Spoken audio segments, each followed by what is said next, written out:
Video शुरू करने के पहले एक बात, यह वीडियो बनाने में बहुत मेहनत लगती है। अगर आपको यह वीडियो थोड़ा भी पसंद आए तो इस चैनल को सब्सक्राइब जरूर करना। धन्यवाद।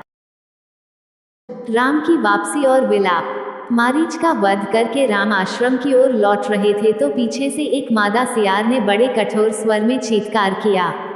वन के मृग एवं पक्षी उनके बाईं ओर चलने और उड़ने लगे। इन अपशकुनों को देखकर राम का हृदय आशंकित हो उठा। उन्हें सीता के अशुभ की चिंता संतप्त करने लगी। इतने में ही उन्होंने मार्ग में लक्ष्मण को आते देखा। लक्ष्मण को देखकर उन्हें ऐसा प्रतीत हुआ कि किसी राक्षसी षड्यंत्र के फलस्वरूप सीता किसी कठिनाई में फंस गई है। चिंतित होकर उन्होंने लक्ष्मण से पूछा, लक्ष्मण, सीता कहाँ है? मैंने तुम्हें आदेश दिया था कि तुम सीता की रक्षा करना, तो तुम उसे अकेली कैसे छोड़ आए? वह किसी विपत्ति में तो नहीं फंस गई? वह जीवित होगी कि नहीं? शीघ्र बताओ, उसे क्या हुआ है? यदि वह जीवित नहीं होगी तो मैं भी अपने प्राण त्याग दूंगा। कहीं ऐसा तो नहीं है कि उस मायावी राक्षस ने हाँ लक्ष्मण कहकर तुम्हें भी भ्रम में डाल दिया है और तुम सीता को अकेली छोड़कर यहाँ दौड़ आए हो? अथवा सीता ने ही भ्रमित होकर तुम्हें यहाँ आने को विवश किया हो? ऐसा प्रतीत होता है कि राक्षसों ने अपने प्रतिशोध लेने के लिए यह चाल चली है और तुम इसमें फंस गए हो। खर और दूषण की मृत्यु का बदला लेने के लिए उन्होंने सीता का वध कर डाला होगा। राम के इन वचनों से व्यथित लक्ष्मण बोले, भैया, मैं उन्हें स्वयं अपनी इच्छा से छोड़कर नहीं आया हूँ। मैंने उन्हें अनेक प्रकार से समझाया, किंतु वे चेतना मोह से ग्रसित होकर मुझसे कहने लगी कि तुम्हारे मन में पापपूर्ण भाव भरा हुआ है, तुम अपने भाई के दुश्मन हो और उनकी मृत्यु के पश्चात मुझे प्राप्त करना चाहते हो। उनके इस प्रकार से कहने पर मैं रोष से भर उठा और आश्रम से निकल आया। इस प्रकार से उन्होंने ही कठोर वचन कह कहकर मुझे यहाँ आने के लिए विवश कर दिया। लक्ष्मण के वचनों को सुनकर राम ने कहा, सौम्य, तुम सीता को छोड़कर चले आए, यह तुमने अच्छा नहीं किया। सीता तो क्रोध में विक्षिप्त हो रही थी और क्रोध में भरी हुई नारी के मुख से कठोर वचन निकलना आश्चर्य की बात नहीं है। किंतु तुम तो समझदार हो। मेरे आदेश की अवहेलना कर तुम्हारा इस प्रकार से चले आना अनुचित है। चिंतित राम और लक्ष्मण जब अपने आश्रम पहुंचे तो उन्हें सीता कहीं दिखाई नहीं दी। उन्होंने समस्त पर्णशालाओं को देख डाला, किंतु वे सभी सूनी मिली। जैसे हेमंत ऋतु के हिम से ध्वस्त होकर कमलिनी श्रीहीन हो जाती है, उसी प्रकार से पर्णशालाएं शोभा शून्य थीं। आश्रम के वृक्ष और पत्ते भी वायु में सनसनाकर दुख से रो रहे प्रतीत होते थे। मृगछाला और कुश इधर उधर बिखरे पड़े थे, आसन औंधे पड़े थे, वृक्षों के फूल पत्ते तथा कहीं कहीं टहनियां टूटी या अध टूटी पड़ी थीं। आश्रम का अस्त व्यस्त दृश्य देखकर राम विचार करने लगे, सीता का किसी ने हरण कर लिया अथवा किसी दुष्ट राक्षस ने उसे अपना आहार बना लिया। कहीं वह फूल चुनने तो नहीं गई या जल लाने नदी पर तो नहीं चली गई। जब सब ओर खोजने पर भी उन्हें सीता कहीं दिखाई न दी तो शोक के कारण उनकी आंखें लाल हो गईं।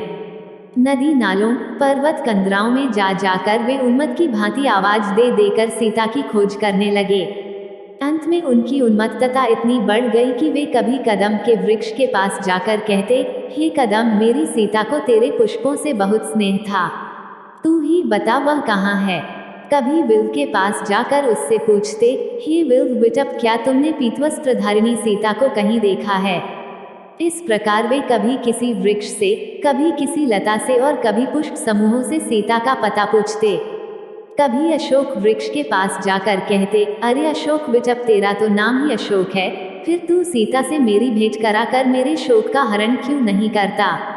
फिर ताड़ के वृक्ष से कहते, तू तो सब वृक्षों से ऊंचा है, तू दूर दूर की वस्तुएं देख सकता है, देख कर बता, क्या तुझे सीता कहीं दिखाई दे रही है? चुपचाप खड़ा न रह, यदि तू देखना चाहेगा तो तुझे वह अवश्य दिखाई देगी। इस प्रकार नाना प्रकार के वृक्षों से पूछ पूछ कर रामचंद्र विलाप करने लगे, हे प्राणवल्लभे जानकी, तू कहाँ छिप गई? यदि तू वृक्षों की ओट में छिपकर हंसी कर रही है तो मैं तुझसे प्रार्थना करता हूँ, तू प्रकट हो जा। देख, मैं तेरे बिना कितना व्याकुल हो रहा हूँ। अब बहुत हंसी हो चुकी, मैं हार मानता हूँ, मैं तुझे नहीं ढूंढ पा रहा हूँ, या तू सचमुच मुझसे रूठ गई है?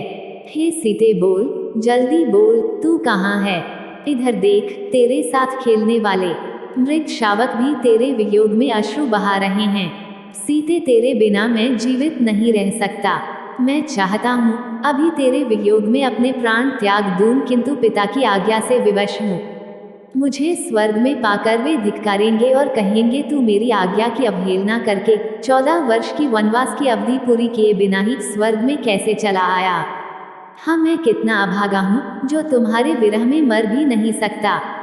हाय जानकी, तुम ही बताओ, तुम्हारे बिना मैं क्या करूँ? बड़े भाई को विलाप करते देख लक्ष्मण ने उन्हें धैर्य बंधाते हुए कहा, हे नरोत्तम, रोने और धैर्य खोने से कोई लाभ नहीं होगा। आइए, आश्रम से बाहर चलकर वनों और गिरी कंदराओं में भाभी की खोज करें। उन्हें वनों तथा पर्वतों में भ्रमण करने का चाव था। संभव है वहीं कहीं भ्रमण कर रही हूँ। यह भी संभव है कि गोदावरी के तट पर बैठी मछलियों की जल क्रीड़ा देख रही हूँ, या किसी भय की आशंका से भयभीत होकर किसी लता कुंज में बैठी हूँ। इसलिए हमारे लिए यही उचित है कि हम विषाद और चिंता को छोड़कर उनकी खोज करें। लक्ष्मण की युक्तियुक्त वचन सुनकर राम उसके साथ वनों, लताओं, गिरी कंदराओं आदि में खोज करने के लिए चले। उन दोनों ने समस्त वन, पर्वत, कंदरा आदि में खोज डाला, किंतु सीता उन्हें कहीं नहीं मिली। अंत में राम निराश होकर बोले, सौमित्र, यहाँ तो कोई ऐसा स्थान शेष नहीं बचा जहाँ हमने जानकी की खोज न की हो, परंतु हमें सर्वत्र निराशा ही हाथ लगी। अब ऐसा प्रतीत होता है कि मेरी सीता मुझे कभी नहीं मिलेगी। मैं वनवास की अवधि बिताकर जब अयोध्या लौटूंगा और माता कौशल्या पूछेगी कि सीता कहाँ है, तो मैं उन्हें क्या उत्तर दूंगा? मिथिलापति जनक को क्या मुंह दिखाऊंगा? वे जोर जोर से विलाप करने लगे, हे सीते, मैं तुम्हें कहाँ ढूंढूं? हे वनों के मृगों, क्या तुमने कहीं मृगनयनी सीता को देखा है? हे वनों की कोकिलों, क्या तुमने कहीं कोकिलाकंठी जानकी को देखा है? कोई तो कुछ बताओ, क्या सभी मेरे लिए निर्मोही हो गए हो? कोई नहीं बोलता, कोई नहीं बताता, कोई भी मुझसे बात करना नहीं चाहता। मैं कायर हूँ जो अपनी भार्या की रक्षा न कर सका। थोड़ी देर मौन रहने के पश्चात वे फिर लक्ष्मण से बोले, हे सौमित्र, अब सीता के बिना मैं किसी को मुख दिखाने के लायक नहीं रहा। मैं अवधि पूर्ण होने पर भी अयोध्या नहीं जाऊंगा। तुम अब अयोध्या लौट जाओ। भरत से कह देना अब तुम ही अयोध्या का राज्य संभालो। मैं कभी नहीं लौटूंगा। माता कौशल्या से कहना कि किस प्रकार सीता का अपहरण हो गया और उसकी विरह व्यथा को न सह सकने के कारण राम ने आत्महत्या कर ली। अब तुम्हारे जाते ही मैं गोदावरी नदी में डूबकर अपने प्राण त्याग दूंगा। मैं इस संसार में सबसे बड़ा पापी हूँ, इसलिए तो मुझे एक के पश्चात एक अनेक दुख मिलते चले जा रहे हैं। पहले पिताजी का स्वर्गवास हुआ और अब सीता भी मुझे छोड़कर जाने कहाँ चली गई। घर बार और संबंधी तो पहले ही छूट गए थे। मुझे रह रहकर यह ध्यान आता है कि सीता राक्षसों के चंगुल में फंस गई है। वह भी रो रो कर अपने प्राण विसर्जित कर रही होगी। तुम कहते हो कि वन में या गोदावरी के तट पर गई होगी। ये सब मुझे बहलाने की बातें हैं। जो वनवास की इतनी लंबी अवधि में एक बार भी आश्रम से अकेली बाहर नहीं निकली, वह आज ही कैसे जा सकती है? अवश्य ही राक्षसों ने उसका अपहरण कर लिया है अथवा उसे अपना आहार बना लिया है। इन वृक्षों, पशुओं आदि से इतना सामीप्य होते हुए भी कोई मुझे सीता का पता नहीं बताता। हे सीते, हे प्राणवल्लभे, तू ही बता, मैं तुझे कहाँ ढूंढूं, कहाँ जाकर खोजूं? इसके आगे की कहानी आपको आने वाली अगली वीडियो में देखने को मिलेगी। यह वीडियो देखने के लिए धन्यवाद दोस्तों।